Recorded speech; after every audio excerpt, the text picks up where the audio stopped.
Good morning students. आज हम हिंदी की किताब का पाठ 3 जिसका नाम है बिजली की कहानी का भाग 2 का अध्याय करने जा रहे हैं। अब तक हमने बिजली के बारे में जाना कि बिजली हमारे जीवन में किस तरीके से उपयोगी है। आगे पढ़ते हैं जिससे हमें पता चलेगा कि बिजली, धरती की बिजली और आकाश की बिजली क्या दोनों एक जैसी हैं, दोनों समान हैं या दोनों में कोई फ़र्क है। आइए आगे अध्याय करें। पर ये दोनों चीज़ें, आसमान की बिजली और धरती की बिजली, क्या एक ही है या अलग अलग है? इसको लेकर बड़े दिनों तक बहस और चर्चाएं चलती रहीं।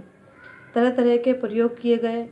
इन प्रयोगों में सबसे मज़ेदार था अमेरिकी वैज्ञानिक बेंजामिन फ्रैंकलिन का प्रयोग। उन्होंने आसमान में पतंग उड़ाने का निश्चय किया, पर यह थोड़ी अलग तरीके की पतंग थी जो रेशम की डोर से उड़ाई गई थी। यानी कि बिजली की ये जानने के लिए कि धरती की बिजली और आकाश की बिजली में क्या फ़र्क है, इसके लिए लोगों ने बहुत दिनों तक बहस की और इसकी चर्चाएं भी की। सबने अलग अलग तरीके के प्रयोग भी किए ये जानने के लिए कि आखिर दोनों में क्या अंतर है। सबके प्रयोग करने के बाद एक अमेरिकी वैज्ञानिक थे जिनका नाम है बेंजामिन फ्रैंकलिन। उन्होंने भी एक प्रयोग किया, मगर इनका प्रयोग थोड़ा अलग था। उन्होंने आसमान में पतंग उड़ाने की सोची। पतंग ये अलग तरीके की पतंग थी जो रेशम की डोर से उड़ाई गई थी। उस रेशम की डोर के सबसे नीचे वाले हिस्से पर एक चाबी जोड़ी गई और ऊपरी हिस्से पर लोहे का एक तार। पतंग के जो ऊपरी हिस्सा था वहाँ पर एक लोहे का तार जोड़ा गया और डोर के सबसे नीचे एक चाबी।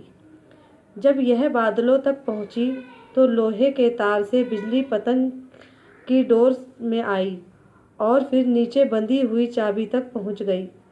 जब बेंजामिन फ्रैंकलिन ने पतंग उड़ाते उड़ाते अपने हाथ के पास बंधी चाबी को छुआ तो ज़ोर से चिट-चिट की आवाज़ हुई और उन्हें करंट लगा। पर बेंजामिन फ्रैंकलिन इससे घबराए नहीं, बल्कि खुशी से उछल पड़े। उन्हें अपने सवाल का जवाब मिल गया था, यानी आकाश की बिजली भी धरती की बिजली की तरह है, दोनों में कोई अंतर नहीं है। यानी कि उन वैज्ञानिक ने, बेंजामिन फ्रैंकलिन ने जो पतंग उड़ाई थी उस पतंग के ऊपरी हिस्से पर एक लोहे का तार बांधा था और डोर के सबसे नीचे वाले हिस्से पर एक लोहे की चाबी, और रेशम की डोर के द्वारा उन्होंने वो पतंग उड़ाकर बादलों तक पहुंचाई। और जहाँ पर बिजली चमक रही थी, बिजली कड़क रही थी, वहाँ तक पतंग उड़ने के बाद जब वो तार उस बिजली पर टच हुआ तब वो करंट पतंग से होता हुआ और रेशम की डोर से होता हुआ नीचे चाबी तक उतर आया, जिससे जो वैज्ञानिक थे उन्होंने पतंग उड़ाते उड़ाते जब वो चाबी को छुआ तो उसमें ज़ोर से चिट-चिट की आवाज़ हुई और उन्हें झटका लगा, करंट लगा, तो जिससे वो घबराए नहीं और बहुत खुश हो गए। और उनको उनके सवाल का जवाब मिल चुका था कि वो ये जानना चाहते थे कि धरती की बिजली और आकाश की बिजली में कोई फ़र्क है या नहीं।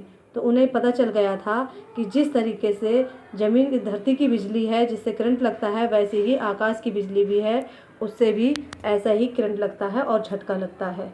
इससे ये साबित हो गया था कि धरती की बिजली और आकाश की बिजली दोनों में कोई फ़र्क नहीं है, दोनों सेम है।